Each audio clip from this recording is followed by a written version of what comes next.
దావీదు గారు ఒక ప్రార్థన చేస్తారు. చదవమ్మా. దేవా నా మొర ఆలకించు నాయనా, నా ప్రార్థనకు చెవియొగ్గు ప్రభువా,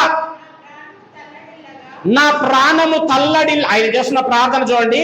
ఇప్పుడు మనం చేసే ప్రార్థన కూడా జ్ఞాపకం చేసుకోండి. రోజేం ప్రార్థన చేస్తున్నారు, ఈయనేం ప్రార్థన చేస్తున్నారు చూడండి. నా ప్రాణము తల్లడిల్లగా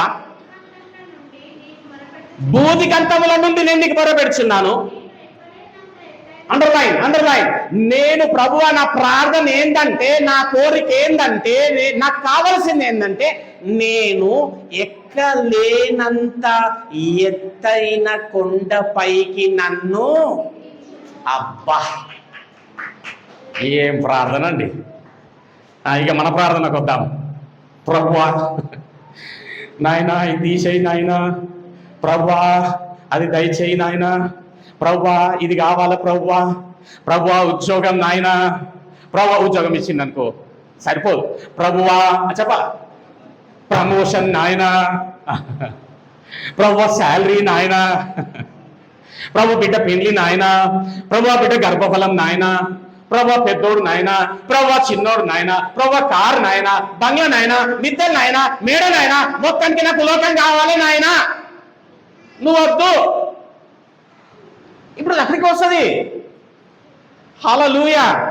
ఈయన చేసేటటువంటి ప్రార్థన చూడండి, ఆత్మీయమైనటువంటి ప్రార్థన. ప్రభువా బూదిగంతముల నుంచి నీకు మొరపెడుతున్న నా ప్రాణము తల్లడిల్లుతున్నది, నన్ను ఎక్కలేని ఆ ఎత్తైన కొండపైకి నన్ను ఎక్కించు ప్రభువా. దేవునికి అనుకూలమైన ప్రార్థన. చదవండమ్మా ఇప్పుడు కిందకి. వినండి. ఎక్కలేనంత ఎత్తైన కొండపైకి ఎక్కించు. ఎందుకో చూడండి, నీవు నాకు ఆశ్రయమై ఉన్నావు అక్కడ. హల్లెలూయా. నీవు ఆశ్రయం ఎక్కడా? ఎక్కలేని ఎత్తైన కొండపైన. ఏమంటే కొండ అంటే కొండ దగ్గర కుడకండి. ఇప్పుడు పర్వతములు కూడా అని వస్తుంది, పర్వతముల దగ్గరికి పోకండి. అప్పుడు కూడా మన వాళ్ళు అట్లే పోయినవంట. ఈ ఆలయమును పడగొట్టండి, 3 దినములలో కడతా అన్నాడంట. ఆలయం ఎట్లా కడతా? ఇంత పెద్ద ఆలయం పడగొడతా అన్నారంట. అసలే ఆలయము దేహం అనే ఆలయం. ఇప్పుడు ఇక్కడ కూడా కొండ అంటే కొండను పెట్టుకోకండి. చూడండి ఇప్పుడు ఎక్కలేని ఎత్తైన కొండపై దావీదు ప్రార్థన బిడ్డ, ఎక్కలేని కొండపైకి నన్ను ఎక్కించు ప్రభువా, నీవు నాకు ఆశ్రయంగా ఉన్నావు కదా నాయన.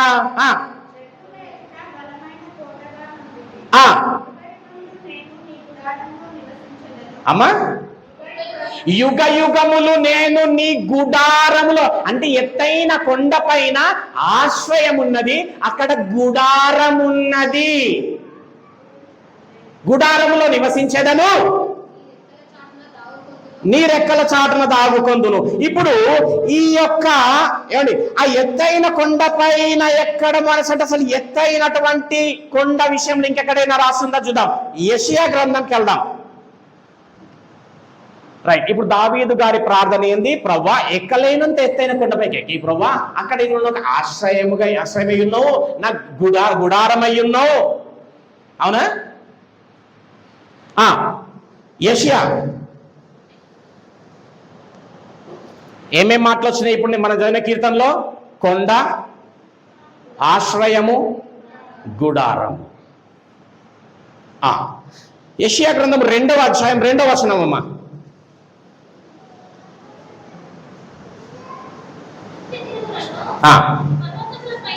ఎత్తైన కొండపైన గుడారం ఏందో చూద్దాం. వాక్యం అంట కొంత అచ్చట కొంత ఇచ్చట ఉంటది. అంత్య దినములలో పర్వతముల పైన అంటే ఏంది? పర్వతం అంటే ఏంది? అందుకే అక్కడ ఏం చెప్పిండు సార్? పర్వతముల పైన అని. మళ్ళా యెహోవా మందిర పర్వతం, అండర్లైన్. మందిర పర్వతం అంటే పర్వతం అంటే మందిరము, మందిరము అంటే సంఘము. హల్లెలూయా. మందిరం అనబడే పర్వతము, పర్వత శిఖరమున స్థిరపరచబడి కొండల కంటే ఎత్తుగా ఎత్తబడును. చూడండి, పర్వతం అంటే మీరు చూసే మీకు తెలిసిన పర్వతం కాదు అక్కడ చెప్పింది, మందిరం అనబడే పర్వతము. ఇంకొంచెం క్లారిటీగా కూడా మాట్లాడినాడు దేవుడు. ఇప్పుడు చూడమ్మా, ప్రవాహము వచ్చినట్లు సమస్త అన్యజనులు దానిలోనికి, దేనిలోనికి? మందిరంలోనికి. గుడ్. కొండ, ఆశ్రయము, గుడారము, పర్వతము, మందిరం అనబడే ఆ పర్వతము, ప్రవాహము వచ్చినట్లు అన్ని జనులు దానిలోనికి వస్తారంట. ఇప్పుడు నా ఆశ, నా కోరిక ఏంటంటే, ప్రభువా ఎక్కలేనంత ఎత్తైన కొండపైకి నన్ను ఎక్కించు అంటే ఎక్కడికి ఎక్కించమంటున్నారు తెలుసా? మందిరము. నేను నీ మందిరంలోనికి రావాలా? ఎక్కడికి రావాలంటుంది తెలుసా? ఎక్కడికి ఎక్కించమంటుంది తెలుసా? నీ సంఘములోనికి నేను రావాలా? ఏంటి, పర్వతాన్ని దేవుడు సంఘంతో పోల్చినాడేంటి? పర్వతాన్ని దేవుడు సంఘంతో పోల్చొచ్చా? ఎందుకు దేవుడు పర్వతమును సంఘంతో పోల్చినాడు? పర్వతాలు ఎట్లొచ్చినాయండి అంటే ఏం చెప్తారు తెలుసా? భూమి కింద లావా ఉబ్బుకుతూ ఉన్నప్పుడు పర్వతములుగా మొలచినాయి, పర్వతములుగా ఏర్పడినాయి అంటారు. అంతేనా? అంతేనా కాదా? నేను ఒక్కనే మాట్లాడుతున్నా. హల్లెలూయా. పర్వతములు ఎట్లొచ్చినాయి అండి అంటే, భూమి కింద లావా ఉంది కదా, ఆ లావా ఉబ్బుకుతూ ఉన్నందున పర్వతములుగా ఏర్పడినాయి. అట్లా పైకి అంటే ఇప్పుడు మన కింద కూడా ఏముందన్నమాట? Hallelujah. Eastern gods, western gods అని చదువుకున్నారా సార్? చదువుకురా sir? Eastern gods, western gods. సముద్రమునకు ఈ పక్కన ఆ ప్రక్కన పర్వతములు ఉన్నాయంట. ఈ పర్వతములు కుదుర్లలో ఒకదానికి ఒకటి ఇట్లా బాండింగ్ అయి ఉంటాయండి. ఇప్పుడు ఇది ఉంది, హాల్ ఉంది, దీనికి ఏమి వేసి కట్టినారంటే పిల్లర్స్. అవునా? ఈ పిల్లర్కి ఆ పిల్లర్కి ఏం చేసిండ్రు? భీములు పోస్తారు.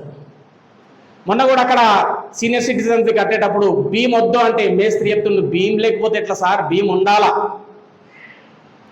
ఆ పిల్లర్కి ఈ పిల్లర్కి ఒక బాండింగ్ అనేది ఉండాలా, అప్పుడే కానీ నిలబడుతుంది. ఏమండి, మట్టి ముద్దగా ఉన్నటువంటి ఈ యొక్క భూమి ఎందుకు విడిపోవడం లేదు? ఎందుకు పడిపోవడం లేదు?